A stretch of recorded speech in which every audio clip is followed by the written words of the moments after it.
Азыр мен ушул үйдүн котельнясын көргөзүп берейин. Клиентибиз мурда твердо топливный котел коюптур. Андан кийин каскадный электрокотел плюс газовый котел. Ушундай болгон газовый баллондор менен жылынып жүрүптүр. Анан бизди рекламадан көрүп, бизден тепловой насос алып ошол жерге орнотуп бердик. Бир кыш кыштады. Көргөндөй эле основной подача ушул жактан кирет. Бул видеону эмнеге жазып атам? Көптөгөн клиенттерибиз чалып, бул кандай иштейт, кандай коебуз, канча потреблять этет, ошонун баарын сурап атат. Бияка киргенде эле бизде буферная емкость, бул отопленияга тиешелүү бочка. Бул болсо бойлер косвенного нагрева, бул ысык сууну камсыздап берүүчү бочка. Бул кандай иштейт? Основной подачабыз кирет.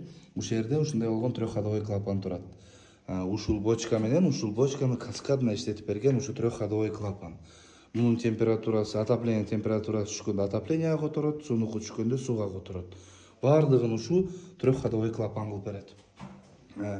Бойлерибизге кирди, андан кийин чыгып туруп эле биринчи, экинчи кабаттын отоплениясы. Бунубуз бойлер косвенного нагрева. Бул атайын тепловой насостун бочкалары. Бунун змеевиги обычный косвенныйдей болбой чоң болот. Жарым саатта уже 200 литрди ысытып берет. Ушундай көрүнүш. Дом 140 квадрат.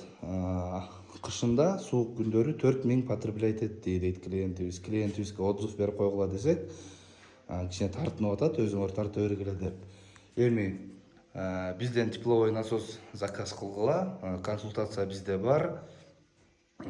Жаза бергиле, баардыгына жооп бергенге аракет кылабыз. Подписка кылып, бизге лайк басып, бизди колдоп койгула. Биз менен экономично, безопасный жана экологичный система кургула. Баарыңарга ассаламу алейкум.